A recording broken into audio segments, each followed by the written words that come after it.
Progress. Government offices are much the same everywhere. Sometimes the officials in them are good people, helpful and kind. Sometimes they are not. And if you need something badly, sometimes it is necessary to give little presents, maybe some money, which then disappears into a back pocket. These are the ways of the world.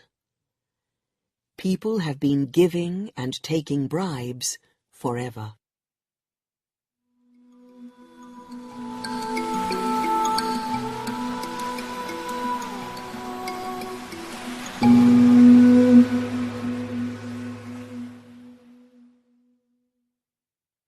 Marina Salcedo, senior clerk, 2nd grade, hurried to her desk to open her pay envelope. It was the 15th of July, and tomorrow she was leaving for Manila to get the promotion that she had been promised for 5 years. She had worked in the ministry for 20 years, and in the last 5 years the cost of living had risen greatly. Without the extra money from her promotion, her youngest son would not be able to go to college. Also, 3 years ago, they had borrowed money on their house when her husband had had to go to hospital. She checked her pay carefully. 260 pesos. This is what she would take to Manila. She walked down to the far end of the hall, to the chief's office. The girls there were not talking. That meant the chief was in. His secretary told her to go straight in. The chief was reading a dirty copy of Playboy, a magazine for men full of photos of women. He did not put the magazine away, and Marina stood in front of him, waiting for him to look up. He was about 50, and going bald. "So, you are leaving tomorrow, Marina," he said. "Yes, sir." "Well, you can have the afternoon off to get ready. You will only have 3 working days in Manila. Do you think that will be enough?" "I would like to have 3 more days, sir, if possible." "No problem, Marina," the chief said. "Oh, and when you are there, will you please buy me the latest gabardine material for a pair of pants? I will pay when you get back." "Yes, sir. Thank you." Gabardine material. It must cost at least 60 pesos. Last time, the chief wanted a pair of Levi jeans. They had cost 120 pesos. When she returned, they had played this little game.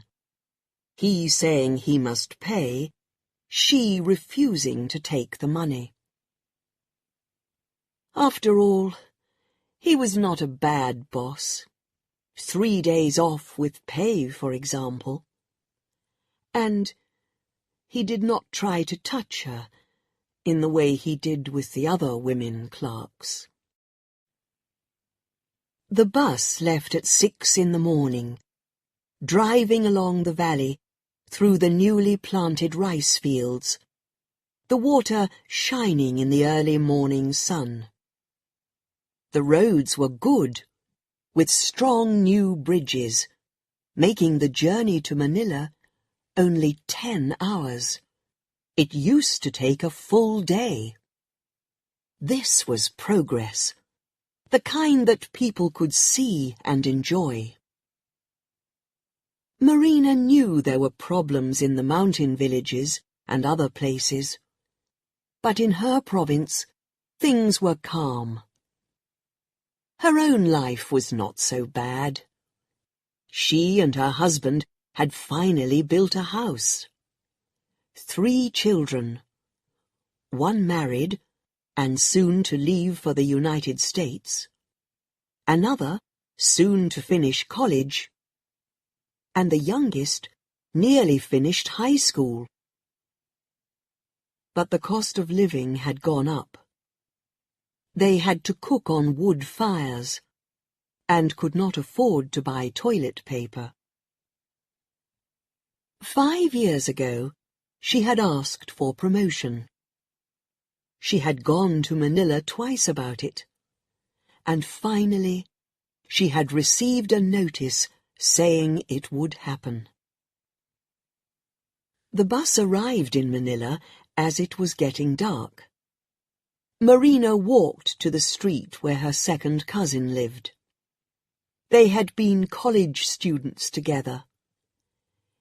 She would probably sleep on a hard sofa in their living room. But that was better than spending 30 pesos on a cheap, dirty room somewhere. They were having dinner when she arrived, and, like a good relation, she had brought meat, fish, and rice from her province. They seemed pleased to see her, but Marina noticed that her cousin soon asked, "When will you leave?"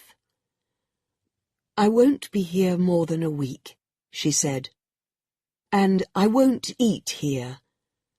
I'll spend every day at the ministry, following up my papers."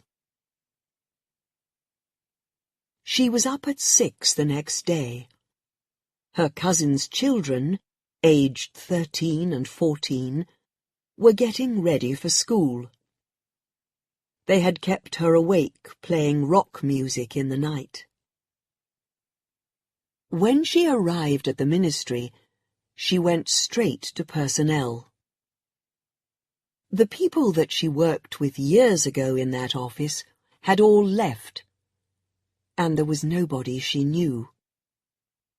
She asked for the person who worked on the papers of staff promotion, and was sent to the other end of the office, to a fat woman in her early 30s, with bad teeth, thin hair, and a uniform that was too small for her large body. The woman brought out a list and read through it carefully.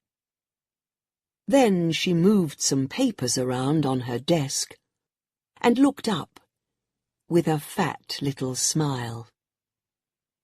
"I am sorry, Mrs. Salcedo, but your name is not here.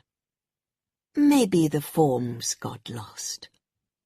"But it cannot be," Marina said. Her voice got louder. "I have the official letter from you." She quickly pulled it out of her handbag. "Here, and the file number." The woman shook her head, and her fixed little smile did not change. "Mrs. Salcedo," she said sweetly, "I will have to look through the files, hundreds and hundreds of them. I will have to ask one of the boys." She opened the drawer in her desk that was closest to Marina. "Why don't you drop a 20-peso bill in here for him?" For a moment, Marina Salcedo could not believe this was happening to her. She worked in the same ministry as these people. Then she remembered that Anita Botong in her office in the province did the same thing. It had gone on for a long time. Too long to be easy to stop. She took a 20-peso bill from her handbag and dropped it in the drawer. "Will I come back this afternoon, then?" she asked. "Oh, Mrs. Salcedo," the woman said, still smiling. "You know how difficult it will be. Why don't you come back early tomorrow?" "I am from the province." "Yes, I know. I will do all I can to help you." She had nothing more to do. She left the ministry and took a jeepney to the market in Quiapo. What was the best kind of gabardine, she asked, and what did it cost? In the end, she bought the material in one of the big department stores for 34 pesos. Then she looked round the rest of the market and found that food prices were higher than at home.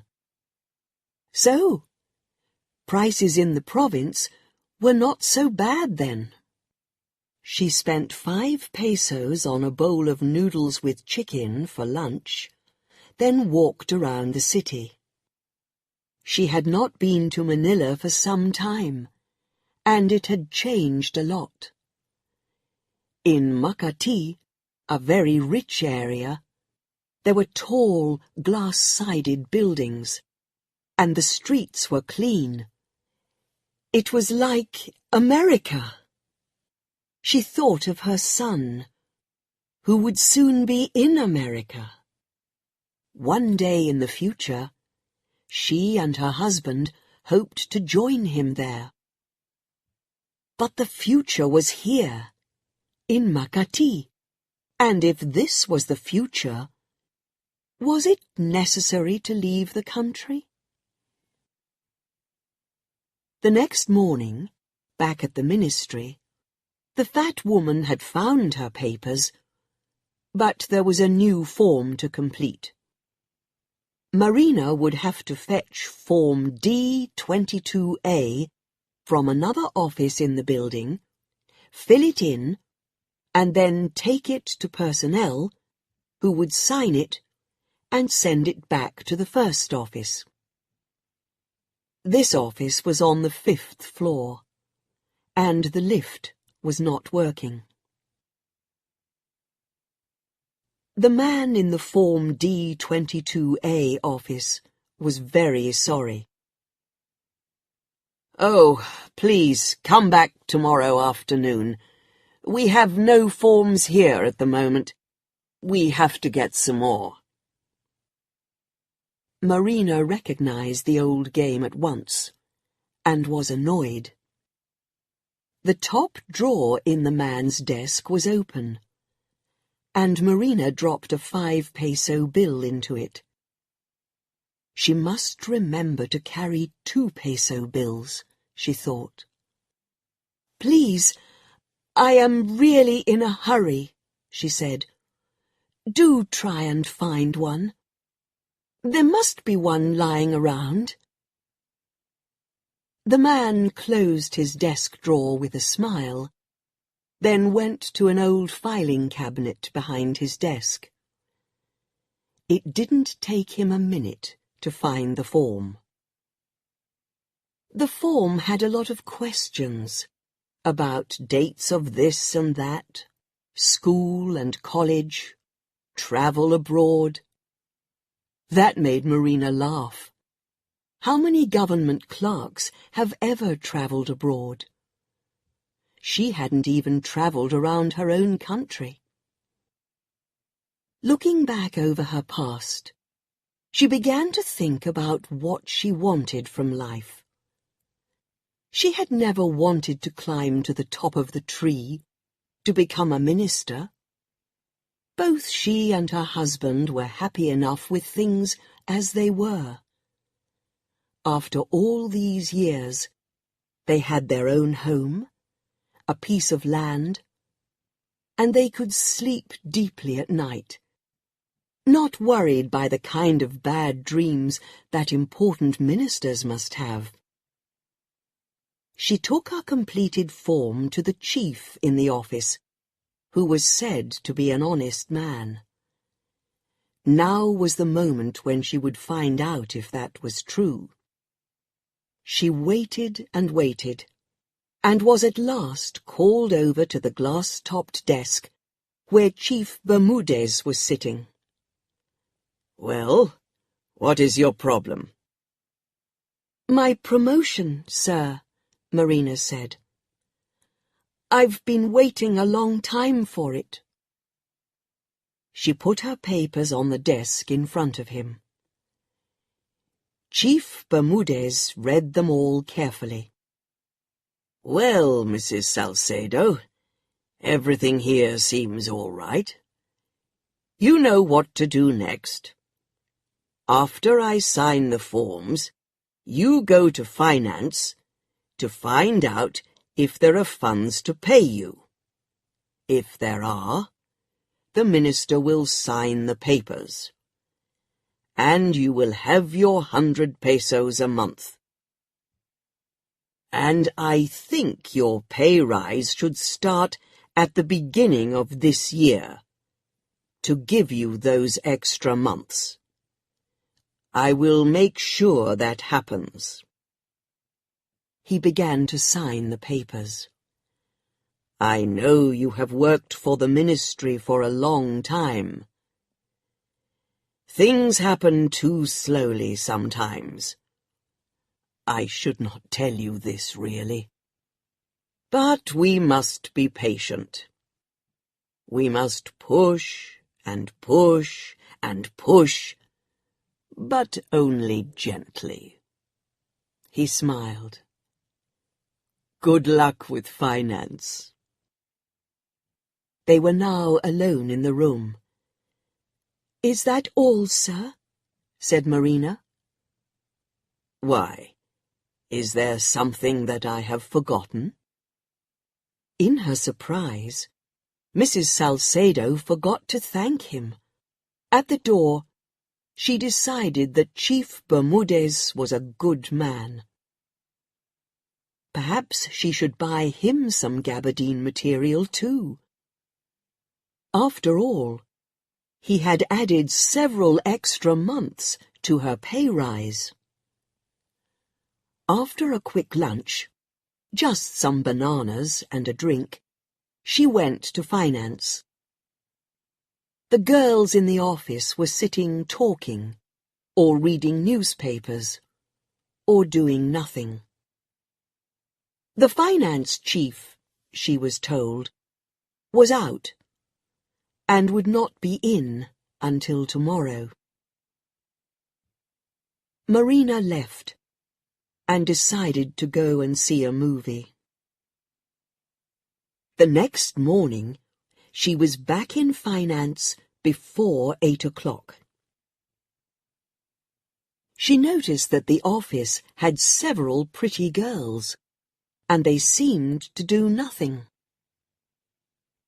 At 8:30 the finance chief arrived, Julio Lobo, one of the top men in the ministry. He was wearing a brown gabardine suit. She recognized the material at once.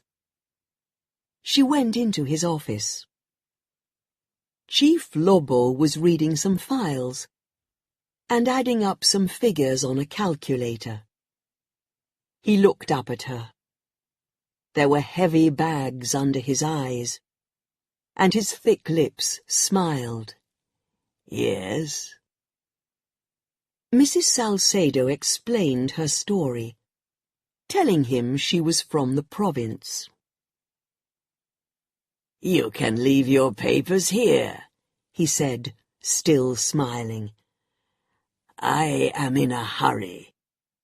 I have a meeting in another town today, and will not be back until 5. You can come and see me then." Marina now had to wait all day, and this endless battle to get her promotion was giving her a headache. But it could be worse in other ministries. She knew a teacher who had to pay 1,000 pesos just to move to another town.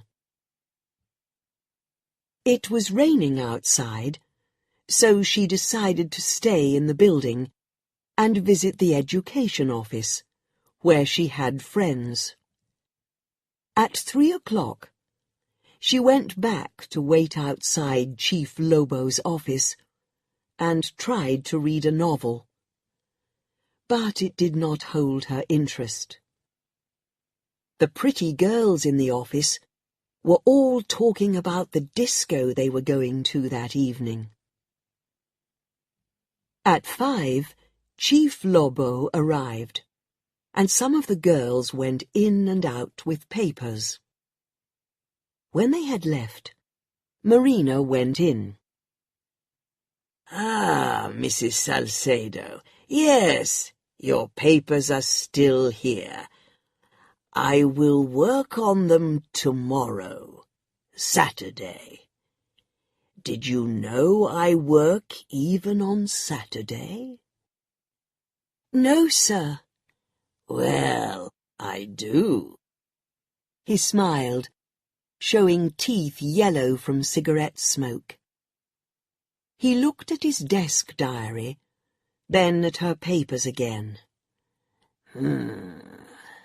100 pesos a month. Why, that's 1,200 pesos a year. Surely you can afford to buy me a 40-peso dinner. "Yes, of course, sir," she said. Well then, my favorite Japanese restaurant is in Ermita. It's easy to find. I'll be there on Sunday evening at 7. I will have your papers all finished. I see no problem, really." "Thank you, sir," Mrs. Salcedo said. 40 pesos! If she did not eat, she could afford the meal. She would still just have enough to buy her bus ticket. During Saturday and Sunday morning, Marina did not leave her cousin's apartment. Going out meant spending money. So she made rice cakes, cleaned her cousin's kitchen, and washed the floor and the walls in the living room. When the family came home Saturday evening, the place was shining clean, and her cousin was very pleased. On Sunday afternoon, she went out to find the Japanese restaurant. It was mostly foreigners eating there, and it looked very expensive. She would have to give the waiters something too. She must be honest with Chief Lobo.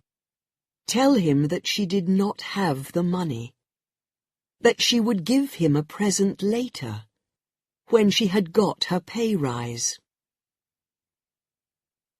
From there, she went to the Manila Hotel, where in 1955 she had danced with her boyfriend, later her husband, when they finished their university studies. It was pleasant to remember those days. But the hotel had changed. It was all new inside, with thick carpets and fine wooden furniture. She saw the coffee shop, but she could not afford even 1 cup of coffee. So she sat on one of the deep, soft sofas, watching the beautiful people walking past. So, there was progress under the government's grand new plan, as this fine hotel showed. At 6:30, she walked back to the Japanese restaurant. Chief Lobo was there, his fat stomach too big for his blue jeans, and his t-shirt smelly from his unwashed body. They sat down, and all around them were the delicious smells of fresh food cooking. Marina found it hard to speak. "Sir, you know I am just a poor clerk in the province. I have only 100 pesos. Chief Lobo's hand came down heavily onto her knee and stayed there. "My dear woman," he said, "we are not going to spend all that. I will just have tea and some fish. Too much food is bad for me. But making love is not bad for me. So, after this, we go to a motel. That will be no more than 40 pesos. Marina did not want to believe what she had heard. Then she remembered office talk about the finance chief, how he behaved towards women, what he asked for. "I have 3 children, sir," she said miserably.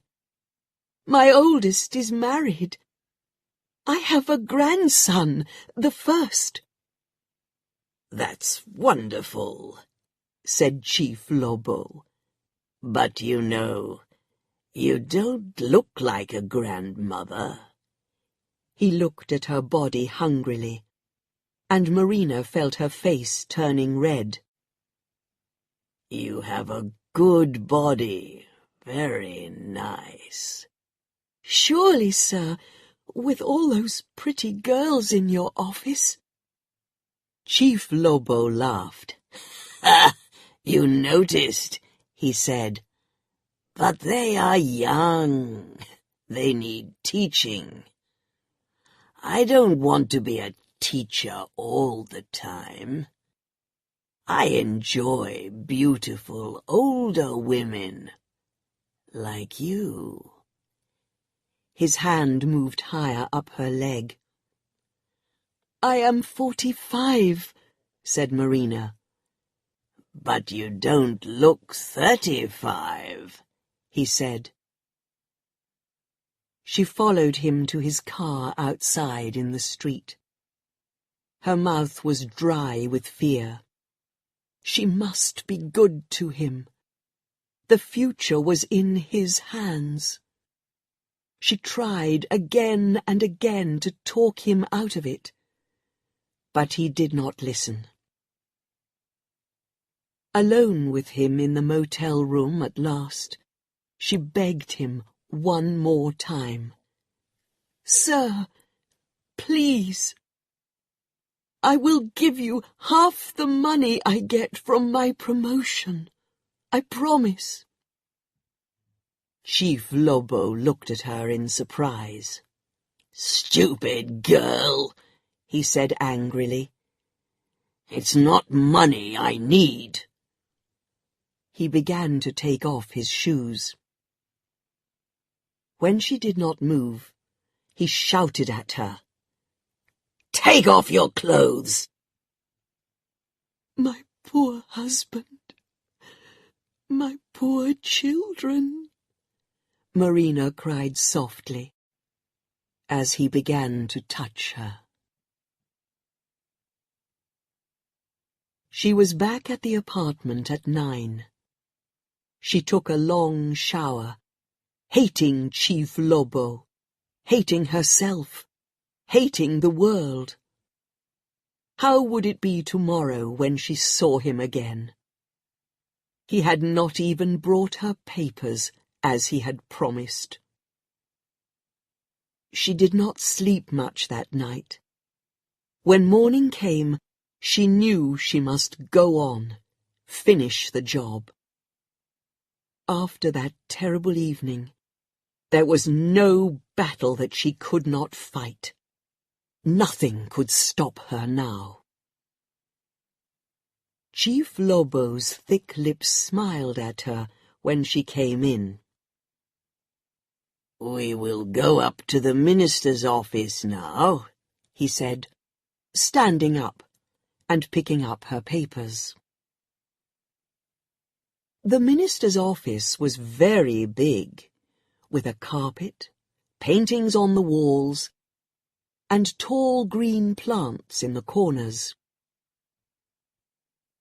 Minister Gutzmann was also wearing a brown gabardine suit, but Marina, looking at it closely, realized it was a finer, more expensive material. She had heard that the minister had a drinking problem. He certainly seemed strange this morning, either sleepy or drunk. Chief Lobo put Marina's papers on the desk, and the minister looked through them. "Ah, Mrs. Salcedo, your promotion. I am very happy to sign these." To Chief Lobo. "Are there funds for this?" "Yes, sir," Lobo said. After the minister had signed the papers, he turned to her again. "Mrs. Salcedo, how is it in your province? What are your problems? It's good to see someone from your province here. You know, your province is very important in our new society plan." Mrs. Salcedo looked at him. Was the minister serious? How could he be so drunk so early in the morning? She shook her head. "We have no problems, sir." "Come now," the minister said. "Be honest. We need the truth, the facts. Only that way can we make progress." Marina shook her head again. "Everything is fine in our province, sir," she said. "All right, then," the minister said. "But you must work hard, all of you.